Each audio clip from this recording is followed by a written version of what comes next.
बॉलीवुड की dream girl कही जाने वाली हेमा मालिनी की जिंदगी से जुड़ा एक किस्सा आज भी लोगों को हैरान करता है। शादी से पहले एक समय ऐसा भी आया जब उन्हें एक कथित भूतिया घर में रहना पड़ा। हेमा ने खुद बताया था कि वहां हर रात डर और बेचैनी से गुजरती थी। एक रात तो उन्हें ऐसा महसूस हुआ जैसा किसी ने उनका गला दबा दिया हो और सांस लेना मुश्किल हो गया था। इस किस्से के बारे में हम आपको बताते हैं। बॉलीवुड की ड्रीम गर्ल हेमा मालिनी की जिंदगी हमेशा से ही ग्लैमर और रहस्यों से भरी रही है।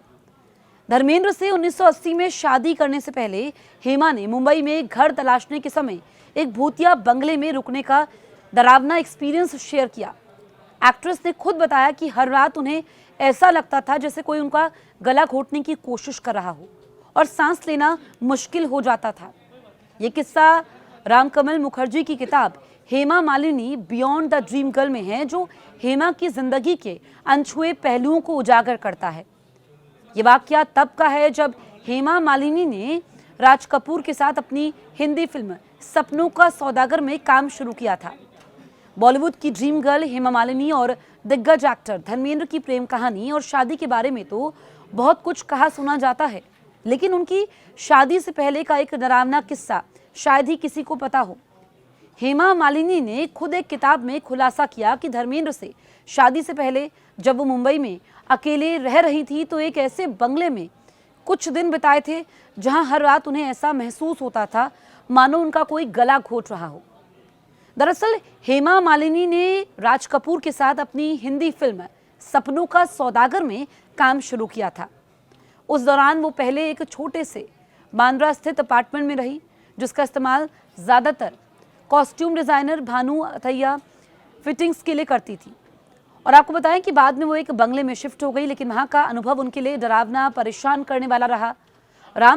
कमल मुखर्जी की पुस्तक Hema Malini beyond the dream girl में हेमा ने इस दर्दनाक अनुभव को साझा करते हुए कहा, हर रात मुझे ऐसा लगता था कि कोई मेरा गला घोटने की कोशिश कर रहा है।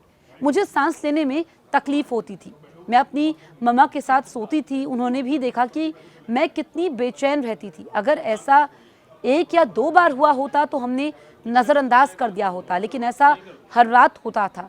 एक्ट्रेस ने बताया था कि दिल्ली और चेन्नई में पली बड़ी होने की वजह से उन्हें हरियाली से घिरे बंगलों में रहना पसंद था। मुंबई के छोटे अपार्टमेंट से वो खुद को कभी एडजस्ट नहीं कर पाई। उनके पिता ने उनकी इस असहजता को दूर करने की कोशिश की। उन्हें समुद्र के किनारे एक अपार्टमेंट तोहफे में देने का विचार किया। उन्होंने बेटी हेमा को साउथ मुंबई के एक इलाके वालकेश्वर में आने को कहा जाता है कि ये अपार्टमेंट उन्हीं की कमाई से खरीदा गया था, लेकिन हेमा ने इसे लेने से इनकार कर दिया।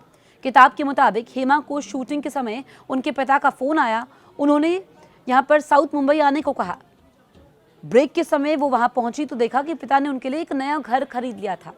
हेमा कहती है, वहाँ मैंने एक विशाल सी फेसिंग अपार्टमेंट देखा जो मेरे पिता ने मेरे लिए खरीदा था। उन्होंने पूछा कि क्या मुझे फ्लैट पसंद आया। शायद ये पहली बार था जब मैंने उन्हें बताया कि मुझे टाउन यानी कि साउथ बॉम्बे में रहना पसंद नहीं है, बल्कि मैं तो पेड़ों से भरा एक घर चाहती हूँ, जैसा कि हमारा चेन्नई में था। तब जाकर उन्होंने जुहू में एक बंगले की तलाश शुरू की। बाद में हेमा ने 1972 में सीता और गीता की शूटिंग के समय अपना पहला बंगला खरीदा।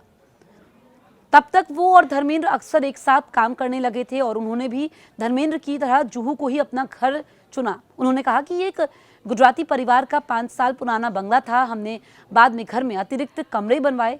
मुझे वो घर बहुत पसंद आया क्योंकि उसके पास आसपास बहुत सारे पेड़ थे। धर्म जी कॉफ़ी के लिए आया करते थे, लेकिन तब मुझे अंदाज़ा भी नहीं था कि मुझे उनसे प्यार हो जाएगा और मैं उनसे शादी करूँगी। दोनों ने 1980 में शादी की, लेकिन हेमा ने धर्मेंद्र की पहली पत्नी प्रकाश कौर और उनके बच्चों सनी, बॉबी, विजेता और अजीता के साथ उनके मौजूदा जीवन में दखल न देने के लिए अलग रहने का फैसला किया। इस तरह हेमा ने जुहू में धर्मेंद्र के घर के बेहद करीब ही जीवन के लंबे हिस्से बिताए। दिलचस्प बात यह है कि इतने करीब रहने के बावजूद हेमा मालिनी और धर्मेंद्र की पहली पत्नी प्रकाश कौर का कभी आमना सामना नहीं हुआ। सालों बाद धर्मेंद्र के भाई अजीत देओल की गंभीर बीमारी के समय ईशा देओल जब प्रकाश कौर के घर गई, तब ईशा 30 साल की थी और पहली बार उन्होंने अपने पिता की पहली पत्नी से मुलाकात की। ईशा ने इस पल को याद करते हुए कहा, मैंने उनके पैर छुए और उन्होंने जाने से पहले मुझे आशीर्वाद भी दिया।